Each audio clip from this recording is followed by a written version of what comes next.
Buenas tardes, señoras y señores, queridos amigos, ya crepúsculo relativo. Vamos ahora a empezar y terminar, espero, la conferencia 14ª, número 14. Antes de empezar, les voy a dar una pequeña precisión. En la conferencia anterior hice mención para ilustrar que no se podía simultáneamente estar en el puente de mando de un buque ni de guerra ni de ninguna otra clase y metido en un Carmelo haciendo oraciones, y puse el ejemplo del almirante Thierry d'Argent y le dije a ustedes que eso está bien, es una gran cosa, comparado con las gestas de los marinos españoles, pues es otra dimensión. Todo las cosas importantes que ha hecho España, y esto no es ninguna afirmación gratuita, son únicas en la historia humana. Entonces, le dije, no, ejemplos de individuos, monjes y otra cosa, en este caso marinos, de guerra, hay también, aparte de almirante Masoller. Le dije, uno de los dos marinos que establecieron el régimen de navegación según los vientos para ir de Nueva España a Filipinas y vuelta, asunto que se las trae. Ahí sí que había que combinar toda clase de factores.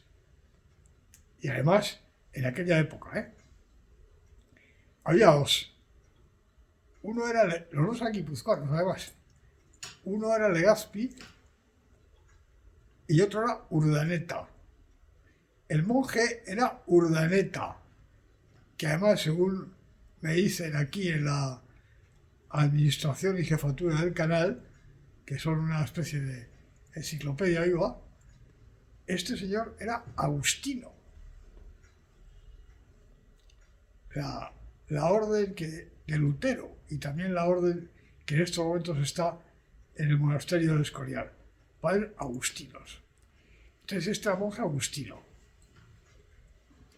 salió del convento y a establecer la derrota óptima para ir de nuevo. Ustedes cogen un globo terráqueo y echen una ojeada al asunto. Vamos a ver, lo de París, Chandarnagor, Saigón está bien, porque además qué condiciones, pero eso es un paseo por el lago del Retiro de Madrid o una cosa así, o por los canales esos que hay en Buenos Aires, ¿cómo se llama el sitio este? Que está después de Recoleta. Palermo. O en otros sitios, comparado con lo que estoy contando, pues también era un monje, un Urdaneta.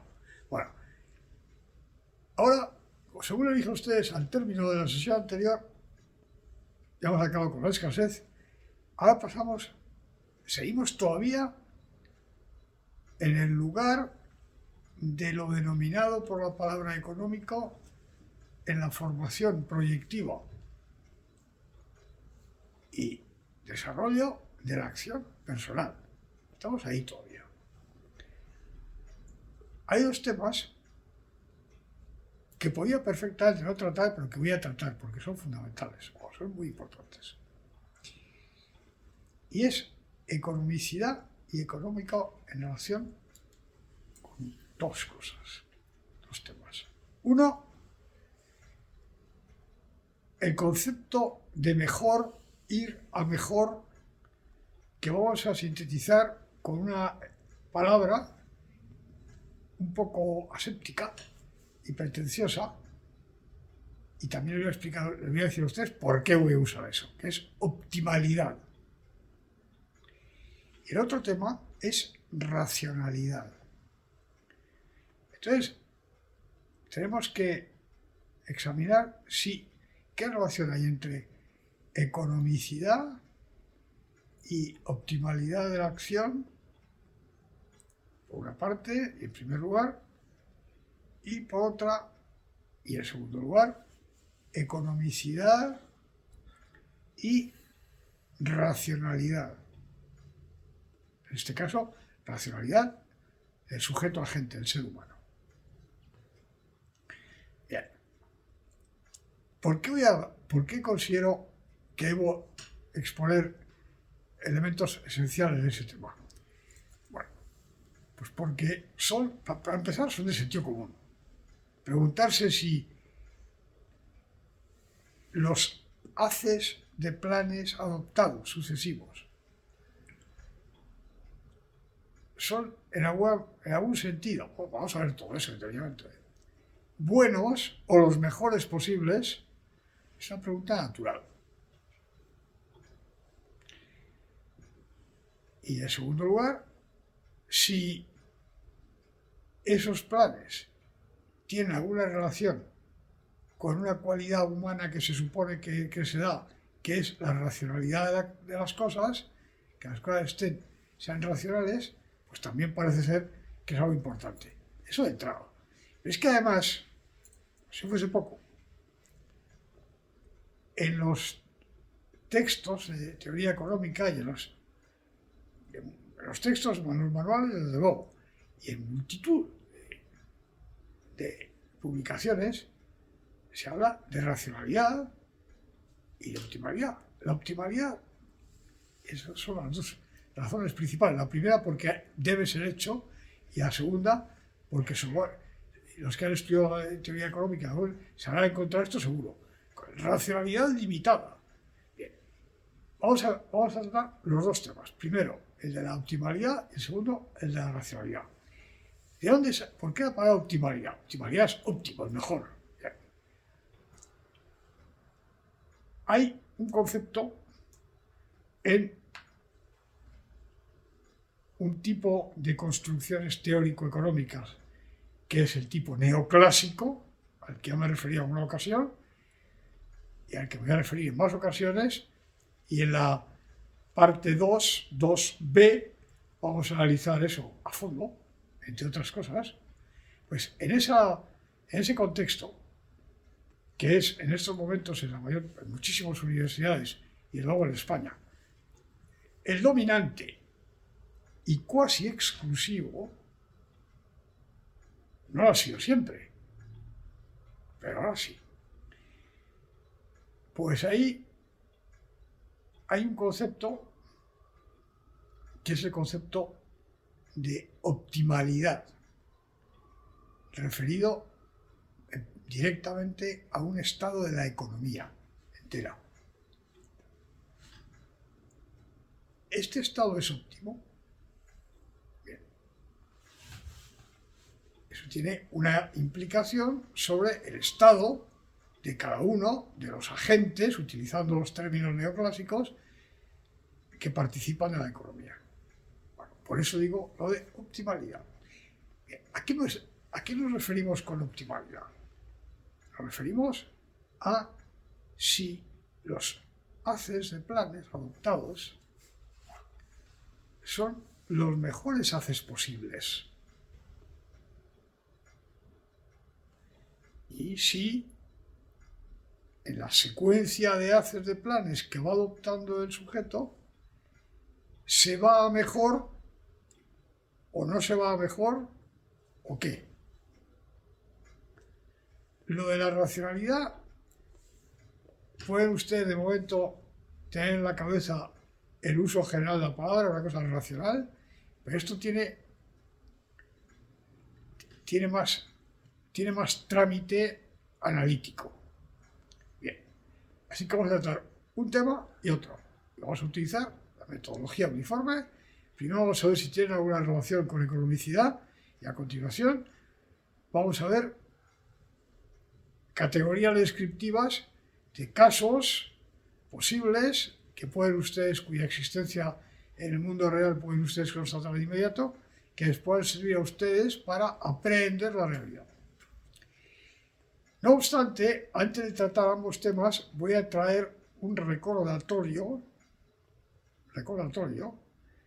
de algunas cosas posibles acerca del ser humano, distintas, aunque ligadas a, pero distintas, de lo que implica la nota o subnota de proyectividad del ser humano y, por tanto, el concepto de economicidad, la cualidad economicidad, adicionales a eso.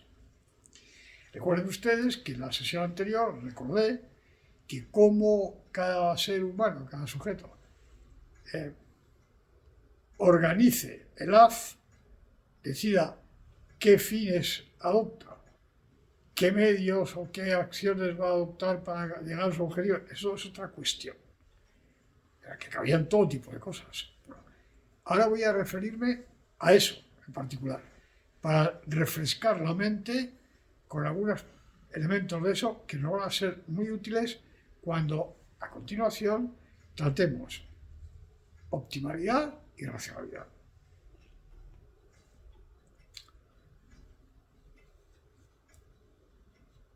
Previo a este recordatorio, otro recordatorio general. Ustedes verán que de vez en cuando recuerdo cosas y hacemos la posición de dónde estamos exactamente, porque esto es un poco complejo, diversos planos que tratamos, y conviene de vez en cuando recordar dónde estamos. Así que, antes de hacer este recordatorio de elementos de realidad que se dan y que conviene tener en la cabeza, vamos a hacer otro recordatorio previo y más general.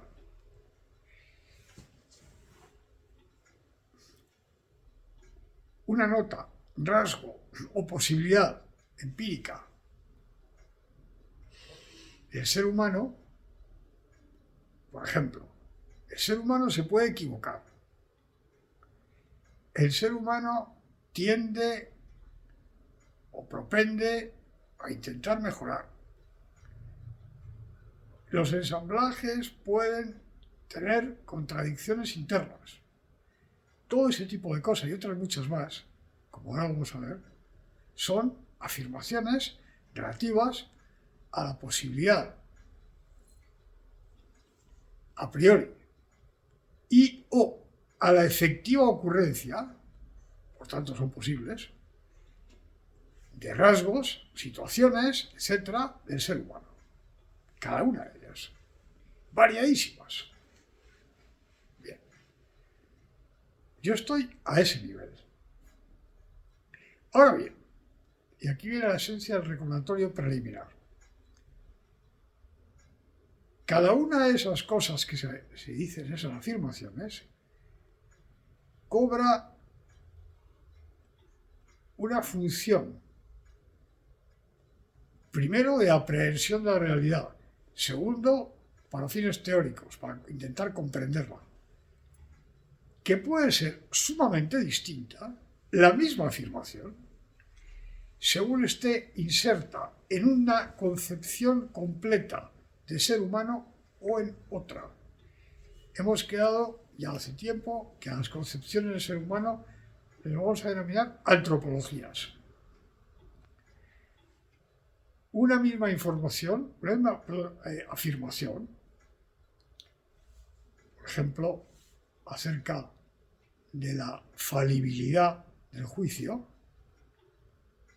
o acerca de la estructura de planos de conciencia, la misma, exactamente la misma, según esté inmersa en una antropología o en otra, tiene implicaciones distintas y funciones hermenéuticas y teóricas distintas.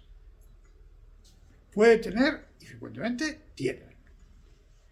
Aquí, de antropologías, ni mu. Estamos a nivel descriptivo cuasi rudimentario. Como son cosas que pueden suceder y que ustedes deben tener presentes para aprender la realidad, les digo. Ahora, sabiendo que del mero enunciado de esto no se debe inferir mucho más, porque para inferir mucho más hay que ponerlo junto con otras afirmaciones en el seno de una antropología. ¿Vamos a hablar de esto? Naturalmente, claro que vamos a hablar de esto, pero más adelante. ¿Cuándo más adelante? En la parte 2. Hasta la parte 2 estamos a nivel fragmentario. Casillas descriptivas que les permitan a ustedes ampliar su espectro de percepción y aprehensión de la realidad. Recordatorios concretos acerca de cosas del ser humano. Ya les hemos múltiples veces visto que la dinámica de formación de los ensamblajes puede ser extremadamente distinta de unas personas a otras. Extremadamente distinta, quiere decir extremadamente distinta. Lo que quieran creencias ahora son otra cosa. En las cosas teóricas, 3 instantes después aparece. En los valores con los que se jerarquizan los objetivos o los medios en este momento pueden cambiar. Y a su vez ser congruentes con o no congruentes con los sistemas de valoración que racionalmente implican las creencias. Todo eso no está mal, ¿eh? Todo ese arco de posibilidades tiene que ser tenido en cuenta, no como anomalías en el sentido de que cabe esperar que pasa poco, sino como cosas que pasan. Si son poco o mucho, o si esto es bueno o es malo, o es intermedio, es un asunto distinto, en el que por supuesto vamos a entrar, pero mucho más tarde. Aquí tenemos que ir despacio, sin saltarnos ni un solo paso. Estamos a un nivel más elemental. Eso ya hemos visto. Puede pasar todo eso perfectamente. Pero perfectamente. Bien, me pueden pasar más cosas. Por ejemplo, que la dinámica de formación de los objetivos de acción, cómo se van formando,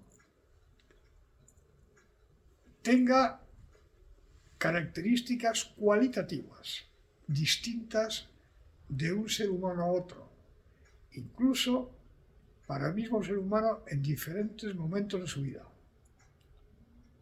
¿Cómo es posible esto? Bueno, pues es posible porque la formación a lo largo del tiempo, las intencionalidades, la global y las específicas, depende, entre otras cosas, de la instalación del sujeto con respecto de, por así decirlo, grandes preguntas. No es lo mismo una persona que cree en el más allá que una que cree que su vida acaba aquí. No es lo mismo la instalación de una persona que tiene una actitud de interrogación a priori sobre todo, que el que no se interroga más que acerca de algunas cosas pequeñas, o grandes, pero algunas. A su vez, la formación de estas cosas puede pasar por muy diversos estratos de conciencia, y cosas que están en un nivel de latencia semi-inconsciente ir emergiendo y produciendo peculiares perturbaciones. Esto puede pasar perfectamente. Claro, puede suceder que las meras pasiones elementales, en el sentido usual de la psicología, las dinámicas cuasi biológicas que todos tenemos sean dominantes sobre la razón, la meditación y el pensamiento. Perfectamente posible. Perfectamente posible. Entre personas distintas o por una misma persona a lo largo de su vida. Todo esto hay que tenerlo en cuenta.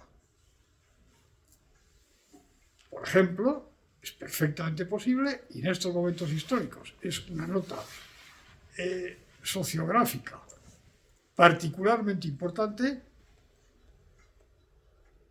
hay instalaciones que consisten en: yo no sé si esto es verdad o es mentira, ni qué es la verdad, ni qué es la mentira, ni nada de eso, ni me importa. Yo sé lo que quiero. Y si puedo, lo hago. Y luego ya veremos qué pasa. ¿Esto es posible? Hombre, miren ustedes, ¿verdad?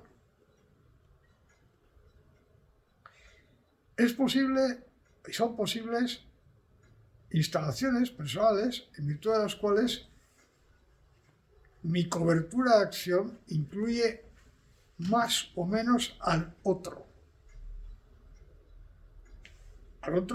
próximo o al otro en general. Y a su vez, ¿con qué fines?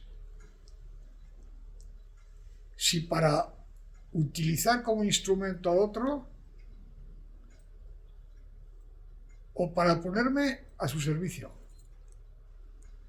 Todo esto cabe. Y que estemos en un caso o en otro es extremadamente incidente en la formación de la acción. No es que sea un poco incidente, es extremadamente incidente. Tópicos absolutamente falaces, tales como: bueno, en realidad todo el mundo quiere lo mismo y si puede lo hace, todo el mundo más o menos es parecido. Eso es completamente falso. Una cosa es que según ciertas antropologías, entre otras las más realistas, haya una esencia humana común y fundamental, es un tema distinto, lo cual tiene implicaciones fundamentales. Y otra cosa distinta es que esa esencia humana común signifique uniformidad en un montón de aspectos, ¿no? Como puede usted ver. Si yo, lleno de esencia humana, considero que voy a referirme al otro con el propósito de que me sirva como instrumento, eso es una cosa. La esencia humana no tiene por qué implicar eso. Si yo decido que voy a procurar el bien del otro, la cosa es completamente distinta. ¿Se pueden dar ambas cosas? Por supuesto, se dan, naturalmente. Toda esta aparente y real, en el fondo, hipercomplejidad debe ser tenida en cuenta continuamente, permanentemente. Y vamos a ponerla a contribución tanto en optimalidad como en racionalidad. Bien, empezamos ahora con optimalidad. Recuerden ustedes que esta palabra hayamos convenido en que designaba los conceptos de mejor, en términos estáticos, y la mejor en términos dinámicos, de secuencia, de haces. Vamos a empezar con unas ciertas aclaraciones de perspectiva. Mejor, para empezar, cabe predicarlo desde dos puntos de vista por lo menos. Uno, el del sujeto, y otro el de otros sujetos. Eso va a pasar. Yo aquí me voy a referir principalmente al punto de vista del sujeto agente, el que estamos analizando. Bien. Mejor es entonces un término comparativo, porque si hay una sola cosa, no se puede decir ni mejor ni peor. Se podrá decir me gusta, no me gusta, qué ilusión, qué desilusión, o lo que sea. Pero no se puede decir mejor que qué. Ah, no, se puede comparar con alguna cosa ideal que yo tenga en la cabeza, pero no con otra cosa que pueda comparar como facticidad ya cumplida o susceptible de ser cumplida. Yo tengo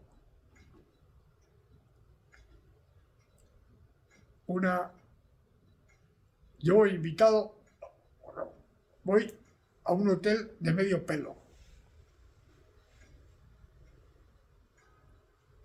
Los hoteles de medio pelo que hay en todas las ciudades, en fin, no está enteramente claro. Todo eso. Y entonces me dice, imprescindiblemente es el único sitio donde yo puedo ir esa noche, son las 12 de la noche, y no hay más sitios. Entonces me dice el que está en la recepción. Ahora imagínense ustedes, yo no sé si este tipo de hoteles existe ya o no, pero esos hoteles con una lámpara de bajo voltaje, un individuo en la recepción nocturna con un aire dudoso, tal vez un palillo de dientes, una cosa, en fin. Pero es el único hotel abierto al que puedo ir. Entonces, me informa, tiene usted, hay una sola habitación. Una. La 34. ¿La quiere usted o no? Y yo tengo dos posibilidades. Dormir en la calle o en algún lugar de calidad al que se me acoja, si es que lo encuentro, o en una comisaría de policía, el depósito en fin, de itinerantes, o dormir ahí, además. Yo dormir ahí. Esto es mejor que qué. No tiene usted alternativa. Supongamos, sin embargo, por comparar con lo que sería dormir en una habitación de un hotel decente, eso sí, pero es una imaginación. Pero como tal no tengo opción. Ahora, puede ser que el individuo este del palillo me diga, hay dos habitaciones. La 35 y la 41. La 41 es mejor, pero tiene usted que subir un piso. Aquí no hay ascensores, nada de eso.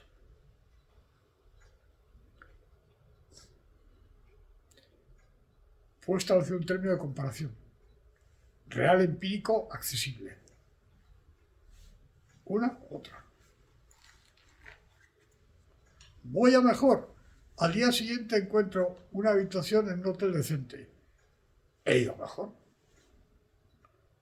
Al día siguiente, el del palillo me informa que no hay habitaciones y que tengo que salir zumbando. Y no hay más hoteles. Tengo que dormir antes en las estaciones de tren. En fin, con cierto, según me dice, a mí no va a pasar nunca. Pero puede pasar en cualquier momento. En las estaciones de tren importantes se podía dormir en los sitios que había. Sala de espera de primera, sala de espera de segunda. Disimuladamente. Ahora me dice que no se puede. Lo he visto. Como ahora uno va a las estaciones como si fuese una especie de animal, ¿no? Pase usted por aquí, paso por aquí. A ver, levanta los brazos. Siga usted por esta... Sí. A ver, el billete, directamente al vagón. Pues ya, no sé. Pero puedo ir a peor. Puedo tener que dormir sentado, sin que se note mucho, en una esquina de una sala de espera de tercera, con un cisco infernal toda la noche. He ido peor. Esa es la idea. Bien.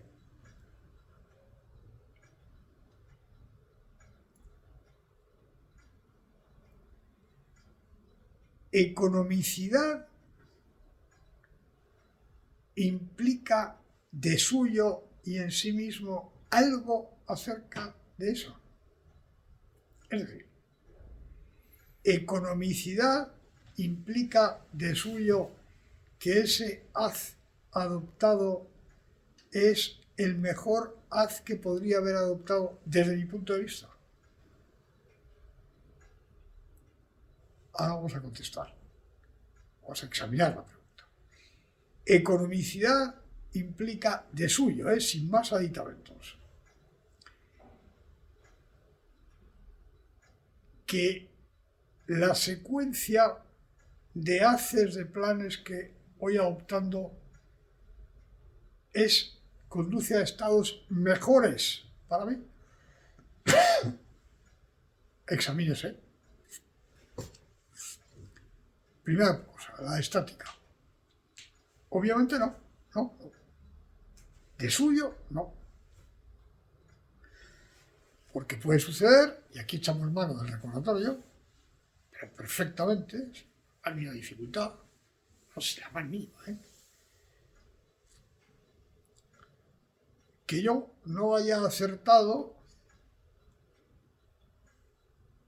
a adoptar las secuencias de acciones adecuada o mejor, más conducente o simplemente conducente a los fines que quiero, a los objetivos que quiero.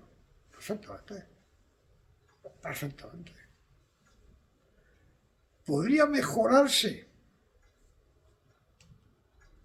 Esta pregunta tiene más miga de lo que parece.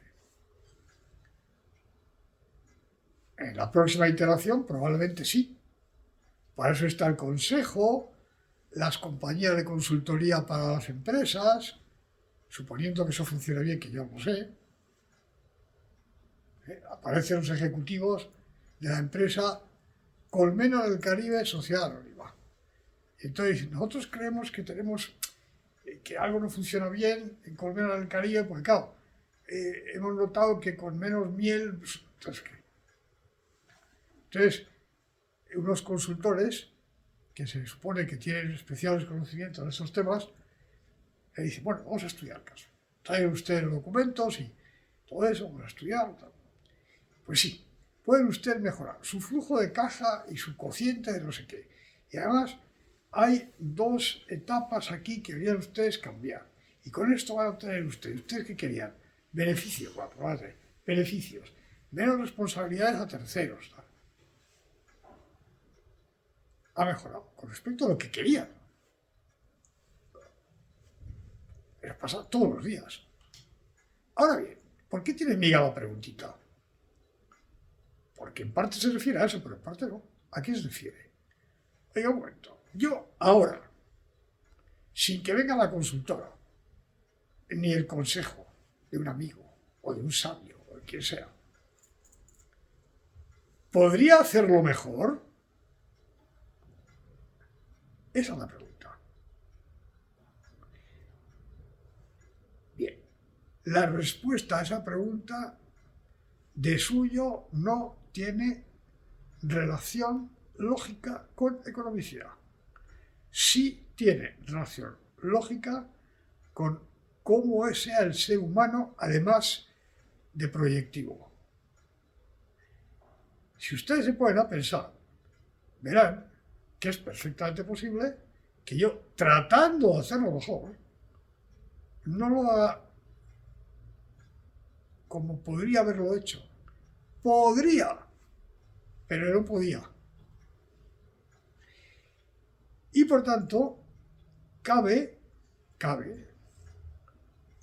pensar, y en ese tema no seguimos, nos paramos ahí, que aunque objetivamente el plan adoptado sea horrible y sea un desastre, incluso desde el punto de vista de lo que yo quiero, hay un elemento de optimalidad natural en la acción humana. Con lo que soy, puedo, creo saber, y todo eso en este momento, ciertamente este plan, que es un espanto, vas a ir corriendo, es lo mejor que puedo hacer. ¿Cabe pensar eso? Sí, a mi juicio, sí. ¿Y a qué nos remite eso? A una interrogación en la que, por supuesto, no voy a entrar ahora, acerca de la naturaleza profunda del ser humano. Bien. Pero es que podemos encontrarnos todavía en un trance aún peor. Peor. ¿Cuál es este? Que no haya un término de referencia claro de qué quiero, qué me propongo. Porque resulta que soy incapaz de definir un sistema de objetivos de acción coherente. ¿Puede pasar eso? Miren en su alrededor y mírense ustedes a sí mismos por unas personas sí, otras no, unas circunstancias sí. Puede suceder que mi estructura de alojamiento a niveles de diferentes planos de conciencia de mi ensamblaje, mi información, todo eso, mi instalación existencial, sean tales que yo no pueda definir un sistema de objetivos de acción, una intencionalidad coherente y clara. ¿Puede pasar eso? Claro, puede pasar. En cuyo caso, ciertos rasgos de la respuesta que les he dado antes se aplican, pero otros no. Bueno, y dinámicamente, pues dinámicamente depende. Porque dinámicamente puede suceder perfectamente que yo nunca termine de dar con la fórmula adecuada o que no pueda. Perfectamente. Por ejemplo, para que sea víctima de unos sistema en el que la información está contaminada completamente. Hay una frase, ustedes lo han oído, yo luego la he oído muchísimas veces,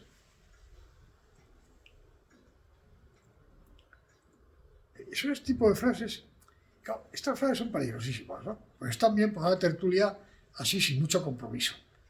Pero el problema es que esto se suele elevar a la categoría. No se puede engañar a todo el mundo todo el tiempo. Yo no sé si esto es cierto o no, pero sin necesidad de saber eso, que no lo sé, sí sé algo que ustedes también saben seguro. Bien, para que la cosa vaya mal, basta con que se engañe al número suficiente de gente durante el número suficiente de tiempo. Porque cuando se quieran dar cuenta, los que se den cuenta, lo hecho está hecho y tiene sus consecuencias, frecuentemente irreversibles. Ahora bien,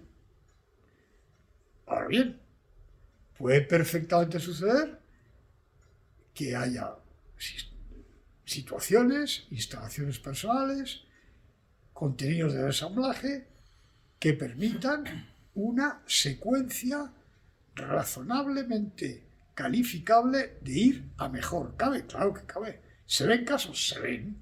Claro. Claro que se ven.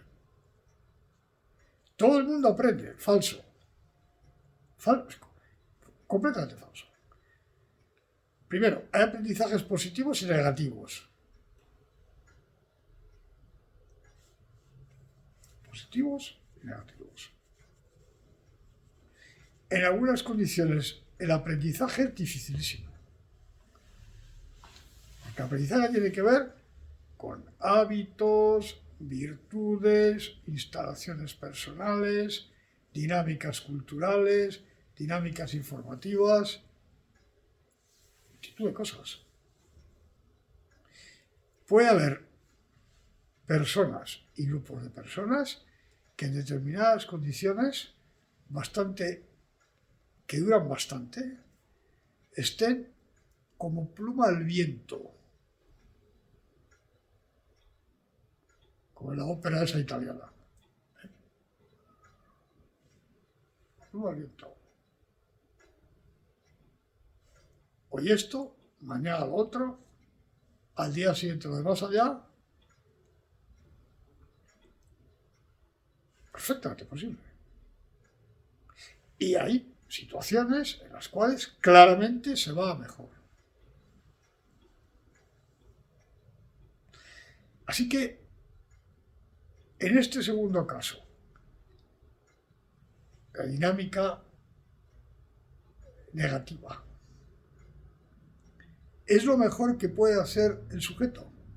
De nuevo, desde el punto de vista de lo que el sujeto es capaz de hacer y es capaz de alcanzar a ver y a distinguir, puede ser lo mejor y lo único. Ustedes dirán, pero qué paradoja, qué aporía,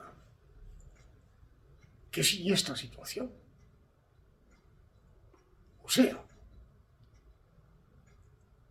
que según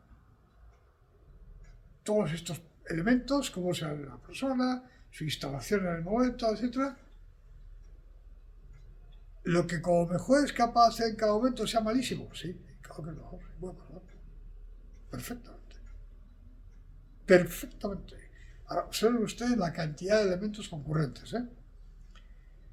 Naturaleza propia de la persona. Si es más dispuesto, menos dispuesto, tiene más habilidades, capacidad intelectual, todas estas cosas. Cómo es afectivamente, todas estas cosas. ¿Qué actitudes tiene? ¿Es una persona abierta a la interrogación y a la contemplación y a hacerse preguntas, o más bien es un individuo que va más o menos guiado por los instintos y por el quiero ahora mismo? O si es una mezcla alternante. Pero a su vez, la dinámica de los ensamblajes depende, entre otras muchas cosas, de las dinámicas informativas y culturales, que el sujeto no suele controlar. Y las dinámicas culturales pueden ser buenísimas o veneno. Pero veneno, vamos, veneno más potente que haya en el mercado, yo no sé cuál es. Pero perfectamente. O que el sistema de interacción sea tal que la persona tenga una disponibilidad de libre disposición de sí mismo pequeñísima. Cualquiera de estas. Todo esto afecta. Y pueden darse las más variadas circunstancias. De modo que economicidad de suyo no implica que esa adecuación de acciones a objetivos sea ni buena, ni mala, ni de ninguna otra manera. ¿Qué hace eso? Que pueda no ser adecuada desde el punto de vista de los objetivos a largo plazo, a medio o a corto de acción, es evidente, según hemos visto. Ustedes pueden comprobar. Incluso el caso todavía más difícil, de que ni ahora, en este momento, ni en una secuencia larga, yo sea capaz de definir un sistema de objetivos vitales a corto plazo, a medio plazo, coherente y factible, también es posible. Y en ese caso concreto, aunque lo mejor que pueda hacer sea esto, es un mejor bastante malo. Toda esa cantidad de cosas es perfectamente posible. Bien, esto por lo que respecta a ir a mejor. Trae ustedes un espectro completo de posibilidades. Señoras y señores, hemos llegado al término de la sesión decimocuarta, y en la 15ª abordaremos el no menos peliagudo sino en cierto sentido más todavía, asunto de la racionalidad. Es de suyo economicidad elemento que implica, nota que implica lo que hago es racional. No sabemos, tenemos que examinarlo. Les deseo a ustedes unas ya buenas noches. Unos están en el hemisferio norte, otros en el sur, unos en el este, otros en el oeste, y ahí sucesivamente. Pero aquí ya es de noche. Buenas noches, señoras y señores.